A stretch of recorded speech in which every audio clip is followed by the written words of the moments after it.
Hello everybody and welcome to the Whiskey Dictionary. I promised this year that I was going to be doing some accessible whiskeys. So there's few things more accessible than Knob Creek and bourbon. So we're going to go to Knob Creek, but we're also still going to keep it a little cask strength because I want to start the year off right. So we're going to go with their single barrel reserve. Let's get into it.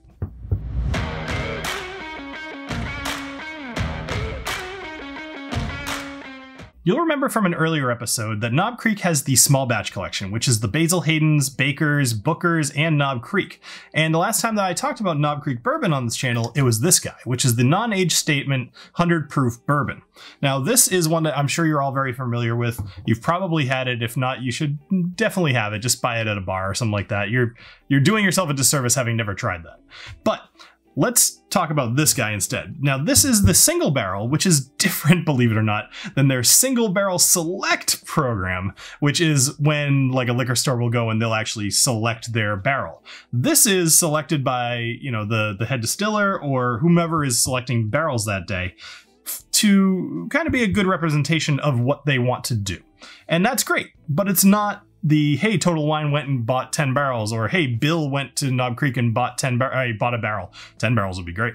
But in this case, this one was picked out specifically for its taste, but it's not backed by any particular liquor store. So this will probably meet the flavor profile if you see one like this in your area.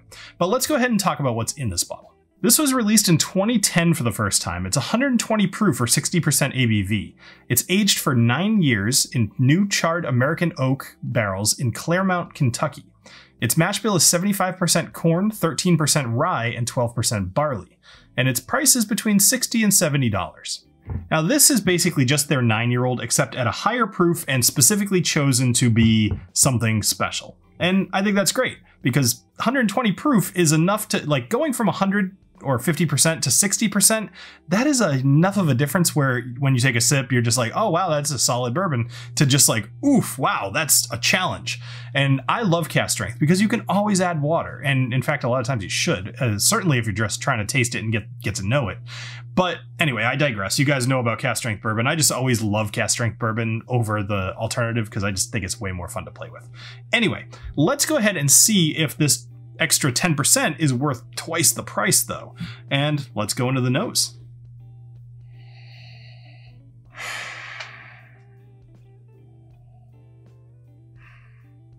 Now, something interesting, even when this whiskey was down here on the table, this entire time that I've been filming, it's just kind of like been tickling my nose a little bit, and it gives you this aroma of oak, like heavy oak, but also herbs. And that is something that not only is it distracting, but it's also interesting, because the oak for sure reminds me of a bourbon, and like when you smell this, you're like, wow, that's definitely bourbon. But the herbs and the herbaceousness, I guess, is unexpected, because it's kind of like an older whiskey, and I find that you really only get the herbal notes on kind of like a younger whiskey, which is a point I want to make. When I smell this, it does give me that indication, implication, whatever you want to say, that it is a little bit younger. And that's weird. It's not off-putting. It was just unexpected in a fine way. Like, it's not a detractor. But if I didn't know this was 9 years, I would probably peg this for like 4. That might give you an idea. Now, one thing I think is interesting, there's a very specific scent that I'm getting here, and I don't know if it's just that I kind of spend some time in the woods during the winter and summer and spring and pretty much all year, but I'm smelling pine and spruce in this. And that's different than the typical herbal notes that I get. It's more specific. And so when I'm smelling this, that's weird and interesting. And one of the first things I thought when I first smelled this was, wow, that doesn't really have any of the classic bourbon smells or anything, which is funny because if you look at their website, they basically have 3 notes, and it's like, you know, oak, caramel, and vanilla. But to me, I'm not really smelling any of those, and I usually do. So I don't think it's me. I think that this does not smell like that, and I think that's very interesting. What I do think that this smells a little bit more like, other than just the pine and the spruce, is a little bit of thyme and a little bit of nutmeg. So you are still getting some bourbon. But this is a weird one. Like, if I were to smell this with no context whatsoever, I would almost think this had a lot more rye than the, I think I said 13% earlier. Pretty crazy. It is getting a little sweeter. Now, I've had this sitting out on the table for probably 20 minutes at this point because I just wanted to give it time to breathe and everything. And so that may affect it a bit, but you know, I've smelled this a few times over the last couple of days. Anyway, let's go ahead and have a sip. Cheers, everybody, and Happy New Year.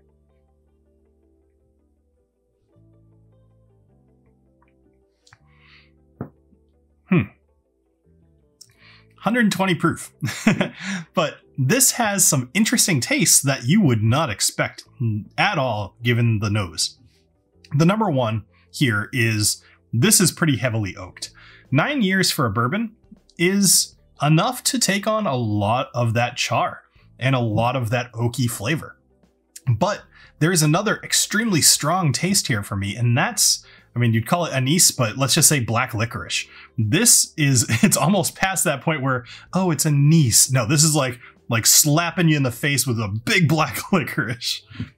Yep, I said it. So this is it's very prominent in here, but let's go ahead and have another sip.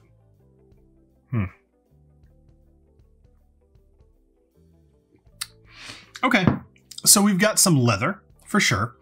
Some of the herbal bits are coming across. Actually, as I was taking that sip, right before I hit my tongue, it was just starting to come. So I kind of want to give it a second to kind of taste it again. But some of the herbal notes that I was getting on the nose are in the flavor, but they take a minute. You have to swallow it. You have to let it sit on your tongue. You have to let air pass through it. You have to talk.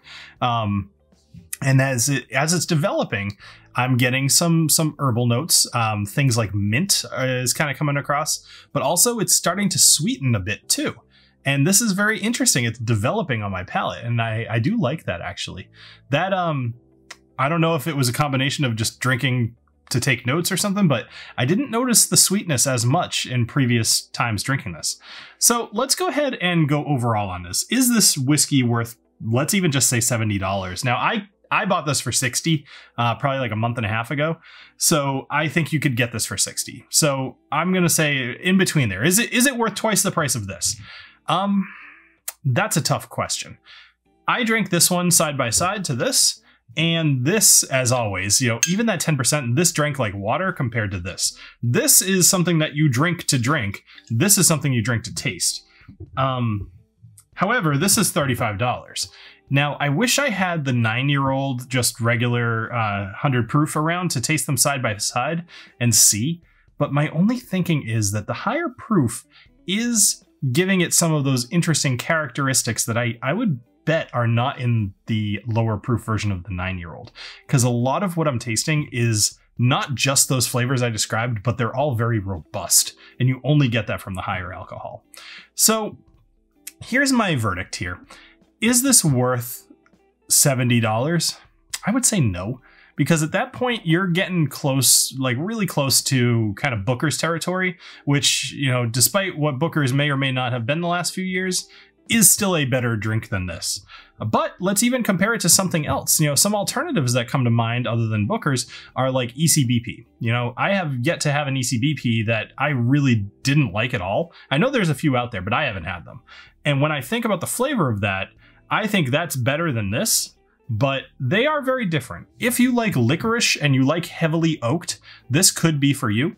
For me personally, I do like both of, well, I like heavy oak. I don't really love licorice. I would say this one would get a try it from me, only because I don't think Ignore It is fair.